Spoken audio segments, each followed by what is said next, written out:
सुनिए इस वक्त मिलनसार शब्द बिशप मसेदो के संग। भूख के द्वारा, लड़ाइयों के द्वारा आज हमारे शहर हिंसा से भरे जा रहे हैं, और ये प्रोग्राम आप तक लेकर आ रहा है प्यार, शांति और आनंद के क्षण। एक ऐसा प्रोग्राम जिसको तैयार किया गया है बेहद ख्याल रखते हुए आपके हृदय के लिए।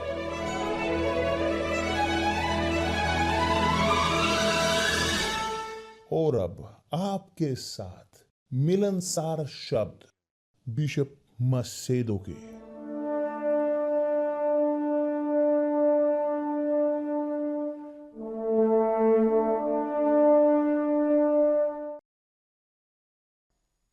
नमस्कार मेरे प्रिय दोस्तों, परमेश्वर आप सबको आशीष दे कि पवित्र आत्मा हमारा मार्गदर्शक वह आए, आपको गाइड करे अपनी पवित्र इच्छा के द्वारा, ताकि हम सब समझ सकें उनकी आवाज को और हमारे पास साहस हो, हम विश्वास ग्रहण करें, साहस ग्रहण करें आज्ञा का पालन करने का, इस आवाज का, परमेश्वर के शब्द का। मेरे पास यहाँ पर है ये फोकस, इन दिनों जो हम कर रहे हैं समस्या की। बहुत सारे लोग, विशेष तौर पर महिलाएं की जो सबसे अधिक दुख झेलती हैं, औरत है जो सबसे अधिक पीड़ित है आदमी से। आमतौर पर ऐसे है। ये औरत है कि जो बच्चों को पैदा करती है और दर्द उस प्रसव पीड़ा के ग्रहण करती है। मैं मनुष्य के तौर पर मैं कभी भी ये परिस्थिति ग्रहण नहीं कर सकता कि एक व्यक्ति दुख झेलता है मगर कम झेलता है, क्योंकि औरत के कारण। और इसी कारण इस आने वाले रविवार को और 2 रविवार, जैसे पहले रविवार को हमने किया पुकार उन पीड़ित औरतों के लिए, पीड़ित आत्माओं के लिए, कि हम इस रविवार को और अगले रविवार 3 रविवार हम इस प्रकार करेंगे। और हम चाहते हैं वास्तव में इस विषय के बारे में बात करना, क्योंकि अधिकतर लोग जो दुख झेलते हैं वे औरतें हैं, आदमी से कहीं अधिक, क्योंकि सुनिश्चित तौर पर ये सबसे संवेदनशील हिस्सा है, डेलिकेट, कि जो अधिक दुख झेलती हैं औरतें। मगर मैं कल यहाँ पर एक कमेंट देख रहा था कि एक औरत ने कहा कि देखिए बिशप, मैं दुख में हूं, आर्थिक प्रकार की समस्या और स्वास्थ्य की समस्या मेरे पास है। मैं इस वक्त मैं विश्वास में हूं, मैं पूरे विश्वास में बरकरार हूं। मैं नहीं जानती मैं क्या करूं, मगर मैं जानती हूं कि परमेश्वर मेरे साथ है। और मैं चाहता हूं कि आप जो इस परिस्थिति में हैं, चाहे आपकी आर्थिक समस्या है, भावनात्मक समस्या है, चाहे आपकी समस्या स्वास्थ्य की हो, आपका शरीर की, कि कोई भी चाहे समस्या हो, हम चाहते हैं कि आप इस रेसिपी को लें। रेसिपी एक औरत की कि जो भरी हुई थी शराब से नहीं, मगर जो मद में थी दर्द के, पीड़ा के, व्याकुलता के, कि जो केस था हन्ना का। बल्कि लिया ने भी दुख झेले। लिया जो याकूब की पत्नी थी, पहली पत्नी याकूब की, उसने भी दुख झेले, क्योंकि वह तुच्छ जानी गई उसके पति के द्वारा। और यहां पर इसके विपरीत एल्काना जो उसका पति था हन्ना का, वह मनुष्य था जो प्रेम करता था और अधिक, उसे बहुत प्रेम करता था दूसरी से अधिक, कि जिसके साथ बहुत सारे बच्चे उसने पैदा किए। मगर वो हन्ना को विशेष तौर पर प्रेम करता था। मगर हन्ना अपने पति के प्रेम होने के बावजूद, अपने पति का ध्यान उसकी ओर होने के बावजूद, उसके लिए काफी नहीं था, क्योंकि वह इस प्रकार प्रतीत होती थी कि वो बांझ थी, उसकी गर्भ से कोई बच्चा पैदा नहीं हुआ था। और जब हम वहां पर थे कल शीलो में, जहां पर पहले मंदिर था, बल्कि वहां पर तंबू था प्रभु का, जहां नबी शमूएल वहां पर बढ़ा बढ़ा और बड़ा हुआ। सबसे बड़ा वो नबी, अगर हम इस प्रकार बोल सके, एक नबी कि जिसने अभिषिक्त किया दो राजाओं को, राजा शाऊल और राजा दाऊद को। वो बहुत ही महत्वपूर्ण था, बहुत बहुत बहुत महत्वपूर्ण। और वह वहां पर शीलो में स्थापित था, क्योंकि यहां पर वहां पर हन्ना के साथ चमत्कार हुआ। हन्ना जो मन में व्याकुल थी, दुख से भरी हुई उसके मद में, वह इस प्रकार अपने अंदर वो टूटी हुई थी, अपने खुद से नहीं कि बच्चों को पैदा ना करने की वजह से, मगर इसलिए भी कि वह अपमानित होती थी उसकी सौत के द्वारा, पनीना के द्वारा, कि जिसके बच्चे थे, बहुत सारे बच्चे, और हन्ना के पास एक भी नहीं था। कितने अधिक दूसरे उसके पास होते थे, उतना अधिक वो हन्ना को अपमानित करती थी। और कौन उसे सांत्वना दे सकता था?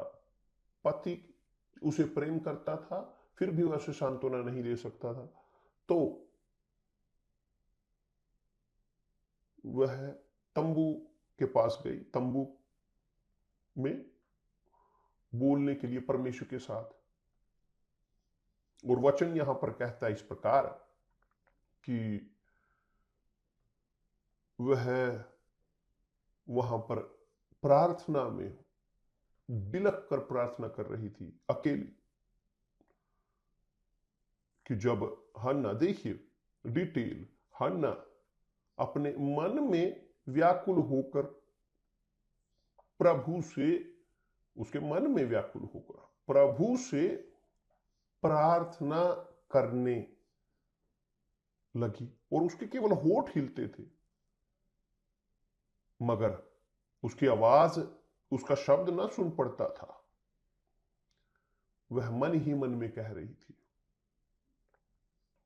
मन में उसका हृदय परमेश्वर की ओर, उसकी आवाज यहां से उसके हृदय से निकलती थी। तो नबी नबी वो बल्कि याजक जो था,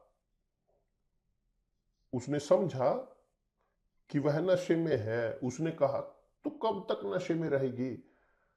अपना नशा उतार। हन्ना ने कहा, नहीं हे मेरे प्रभु, मैं तो दुखिया हूं, मैं दुखिया हूं, दुखिया, मैं दुखिया पीड़ित हूं। मैंने ना तो दाख मधु पिया है, ना मदिरा। मैंने अपने मन की बात खोलकर प्रभु से कही है। यह है सीक्रेट मेरे प्रिय दोस्त। वास्तविक तौर पर बोलते हुए यह है सीक्रेट, कि यदि हम चाहते हैं परमेश्वर से उत्तर, हमें अपने मन को खोलने की जरूरत है परमेश्वर के सामने। और यही हन्ना ने किया। उसने अपने मन को खोला, अपनी आत्मा को परमेश्वर के सामने।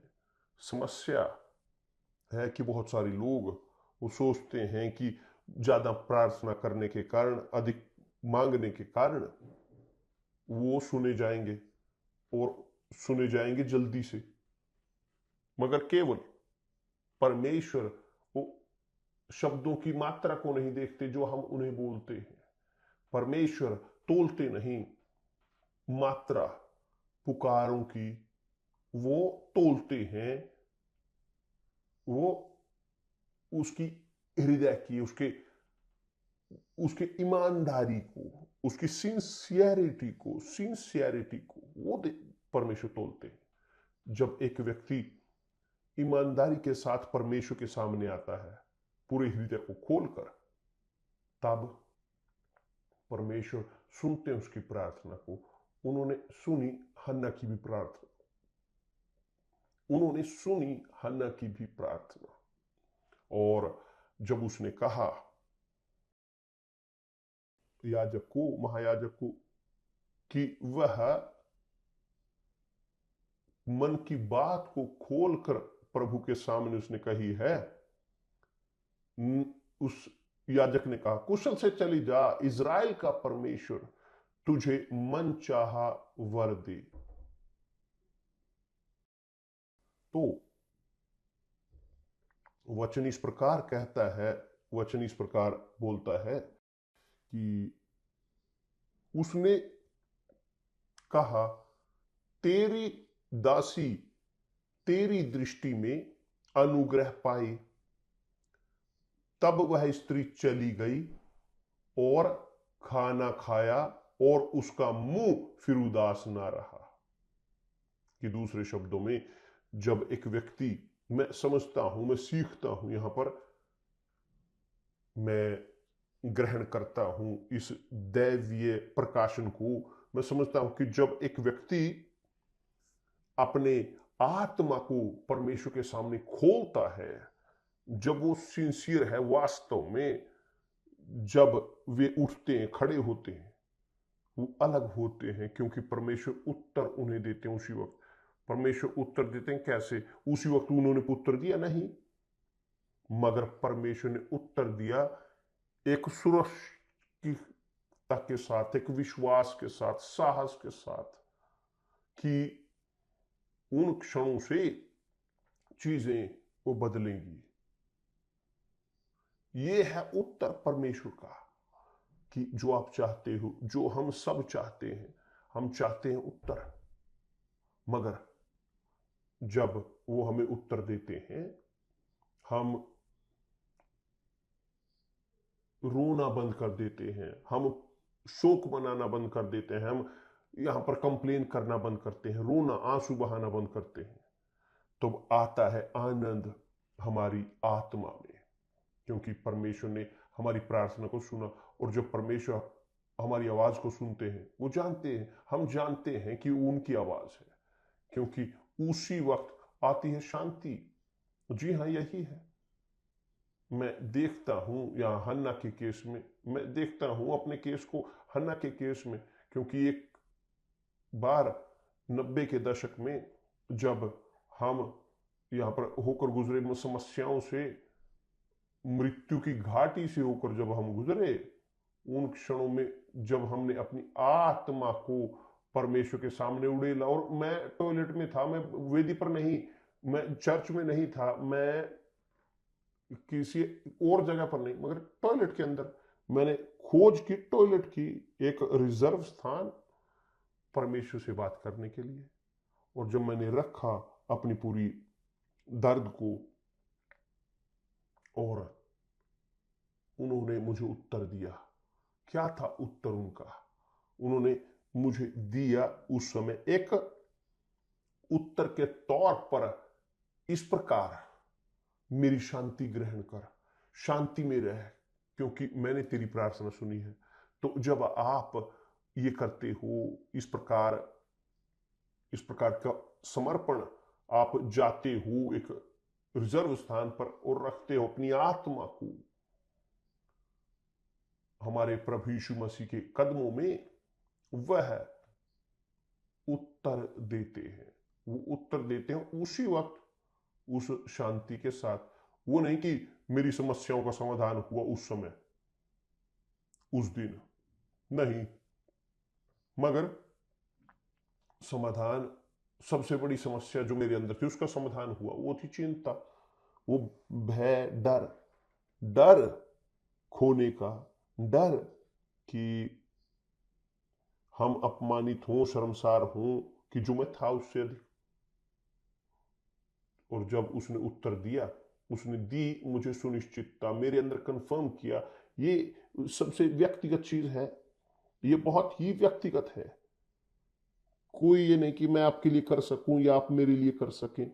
हम एक दूसरे के लिए प्रार्थना कर सकते हैं, करने की जरूरत है एक दूसरे के लिए, मगर जब हम पहुंचते हैं, उस क्षण में अपने जीवन के प्रार्थना वो हमारी होनी चाहिए, पुकार हमारी खुद की होनी चाहिए, केवल हम जानते हैं कि जिससे होकर हम गुजर रहे हैं। तो आप जो मुझे देख रहे हैं और चाहते हैं समस्याओं का समाधान, आप इन क्षणों में पूरे गहरे गड्ढे में हैं, कोई रास्ता नहीं कि आप और नीचे जाएं, आप एक लिमिट तक नीचे जा सकते हो, तो घुटने वहां पर मोड़ें और परमेश्वर से बात करें, मगर सिंसियर होकर, हाँ मेरे परमेश्वर ये है, बोले सब कुछ, बोले सब कुछ जो आपने गलत किया है, आपने कोशिश किया सही करने के लिए, आपने गलत किया, बताएं अपनी गलतियों को, अपनी कमियों को, अपनी कमजोरियों को, सब कुछ बता डालें, सब कुछ उड़ेल डालें, कोई नहीं सुनेगा, केवल वे बोले, बोले कि हाँ मेरे परमेश्वर, मैं आप पर विश्वास करता हूं, मैं आपके शब्द पर विश्वास करता हूं, मगर मुश्किल है कि हम इस विश्वास को बरकरार रखें, और जब उत्तर नहीं आता कि मैं यहां पर हूं पीड़ाओं में, दुखों में, और प्रभु आप जानते हो मेरी परिस्थिति को, मगर अब कृपया करके प्रभु यीशु मसीह के नाम से, अपने शब्दों से, अपनी आत्मा के साथ मेरी प्रार्थना सुने।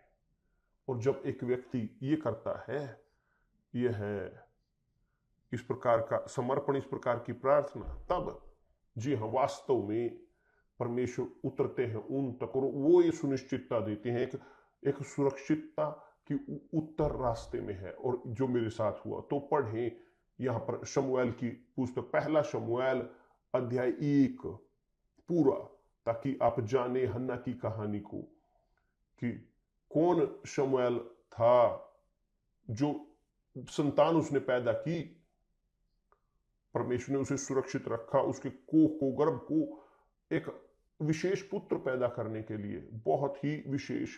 पढ़ें यहां पर पहला शमूएल अध्याय 1 पूरा अध्याय पढ़े, ठीक है। तो यहीं पर हम रुकते हैं, कल हम यहां पर वापस लौटेंगे। कि परमेश्वर आप सबको आशीष दे, प्रभु यीशु मसीह के नाम से, आमीन।